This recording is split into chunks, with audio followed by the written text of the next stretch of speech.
Doctor Marang Bloch के case में दफ़ा 3 और 6 के तहत दरकार कानूनी तकाजे पूरे नहीं किए गए, यानी MPO एक्ट 2011 की मुकम्मल पैरवी नहीं की गई, जिस बिना पर हमारा मुतालबा था कि DC का जारी करदा नोटिफिकेशन गैर कानूनी करार देकर इसे खारिज किया जाए।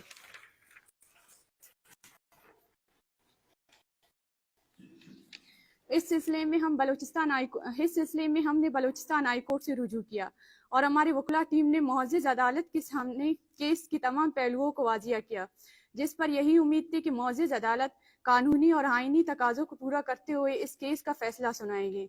लेकिन अफसोस कि मुअज़्ज़ज़ अदालत हुकूमत के सामने अपनी आईनी और कानूनी इख्तियारात से दस्तबरदार हो गए। गुज़िश्ता 3 दिन से डॉक्टर मारंग बलोच की केस में फैसला मुतवक्का था। जुमेरात के रोज दलाइल मुकम्मल होने के बाद जुम्मे को फैसला सुनाया जाना था, लेकिन रियासती दबाव की बिना पर मुसलसल ताखीर की गई। पीर के रोज भी फैसला सुनाया नहीं गया, जबकि आज अदालत को फैसला सुनाना था। इसके बरहक्स मुअज़्ज़ज़ अदालत ने केस को मजीद समाअत के लिए होम डिपार्टमेंट को मुंतकिल कर दिया। ये एक गैर मामूली और हैरानकुन इक़दाम है।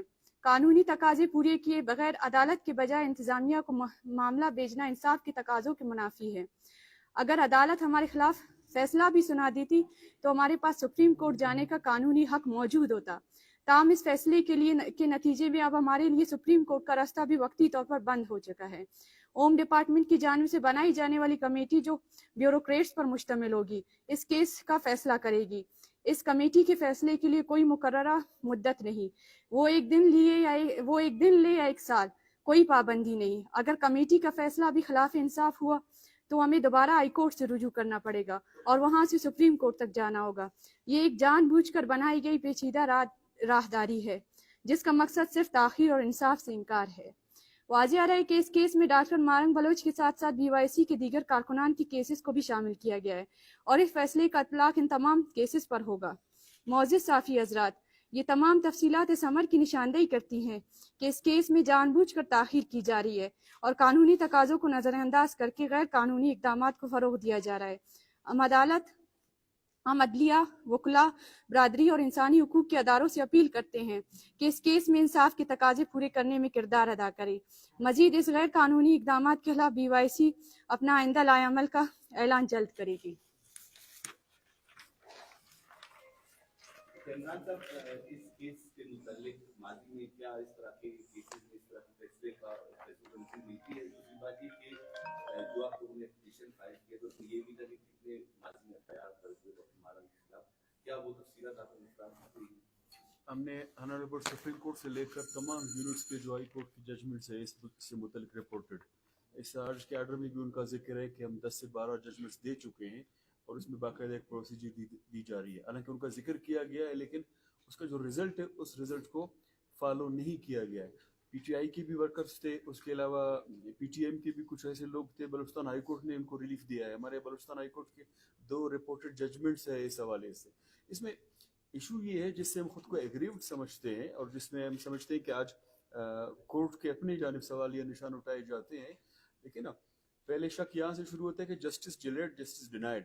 आपने ऑलरेडी डिनाई करके इसको 5 दिन पेंडिंग रखा। अब हमें कहा गया है कि इसको कन्वर्ट करके भेज देते हैं होम डिपार्टमेंट। आया उन्होंने, हमारी कोर्ट से इस्तदा भी यही है इस पिटीशन में कि उन्होंने उस प्रोसीजर को फॉलो किया है जिसके तहत हमें डिटेन रखा गया है। हम उस सूरत में वहां जा सकते थे कि जब वो उस प्रोसीजर को फॉलो करते जो इसमें एक्ट में मौजूद है। जब उन्होंने उसको फॉलो नहीं की और हमें बिहाइंड द बार रखा। जहां तक नोटिफिकेशन की बात है और FIRs की, जिस दिन हमारी हेयरिंग हुई है उस हेयरिंग के दौरान सिर्फ उन्होंने 3 FIRs का जिक्र किया है और नोटिफिकेशन को वहां लेकर आए।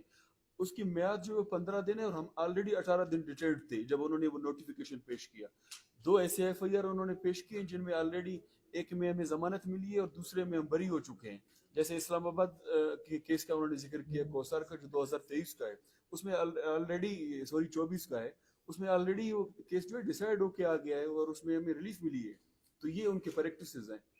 जिस तरीके से बात की है ब्यूरोक्रेट पे कमेटी बनाई जाएगी जो फैसला करेगी, क्या आप सवाल की अपील कर सकते हैं कि कमेटी जल्दी बनाई जाए? कोई कानूनी क्या कहते हैं?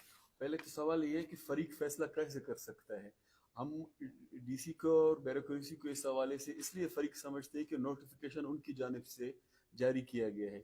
ऑलरेडी एक्ट में 15 दिन का मौजूद है लिमिटेशन जो गुजर चुका है। اور پروسیجر کو انہوں نے اڈاپٹ نہیں کیا. آپ لوگوں نے مین ویل دیکھا ہوگا میڈیا پہ بھی ایک رپورٹ آئی تھی کہ جی وہ ڈاکٹر مارنگ صاحبہ کے پاس گئے ہیں, ان کو کہا کہ ہمارے ساتھ نیگوسیشن کریں.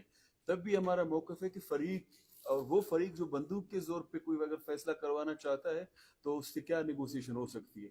کورٹس کو کم از کم اس کی حد تک ٹائم پیریڈ جو ہے وہ بھی دینا چاہیے تھا.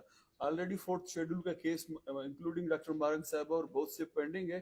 اس کمیٹی نے اس پہ بھی کوئی فیصلہ نہیں کیا اور انہوں نے کہا کہ جی باہر سے جو رپورٹس ہیں اس رپورٹس کی بنیاد پر ہم 4th شیڈول کو برقرار رکھتے ہیں اور وہ بھی آنریبل ہائی کورٹ کے سامنے پینڈنگ ہے. تو اس پہ ایکسپیکٹیشنز رکھنا یہ بالکل اسی طرح ہے کہ ڈاکٹر اپنی کلینک سے فیصلہ کرے کہ اس مریض کو کہیں اور لے کے جاؤ.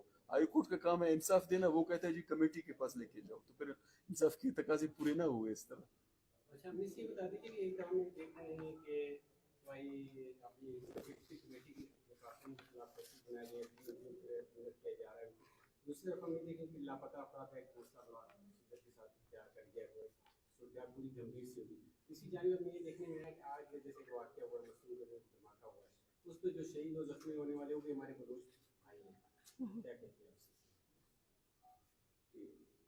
اس حوالے سے نیٹ کر ایسا ہے اس کے ساتھ شہید ہو کسی بھی کمیونٹی سے ہو, ضروری نہیں کہ ہم کہتے ہیں کہ وہ بلوچ ہو, ایکٹیوسٹ ہو یا بی وائی سی کے ہو. ایک تو شہادت کا ویسے جرنلی آج کل یہ بات بہت زیادہ ہو رہی ہے, پچھلے سال بھی اب یہ سننے کو ملا تھا. اگر آپ مذہبی پرسپیکٹو میں دیکھتے ہیں تو اس کا فیصلہ خدا کے ہاتھ میں ہے. پولیٹیکلی اگر دیکھتے ہیں تو جو حق اور انصاف کی بات کرتا ہے, جو اپنے حقوق کی بات کرتا ہے, پھر اس کے کاتے میں زیادہ چلا جاتا ہے. باقی وہ کسی قوم سے ہو, کسی کمیونٹی سے ہو, کسی پروفیشن سے ہو, ناحق مارا جاتا ہے یا حق کی بنیاد پر بھی ہم پھر بھی کہتے ہیں کہ آئینی اور قانون کو تقاضے پورے کیے جائیں. کسی کو اس طرح مارنے کا حق نہیں ہے. ہم کسی بھی اس طرح کے مارنے کی مذمت کرتے ہیں.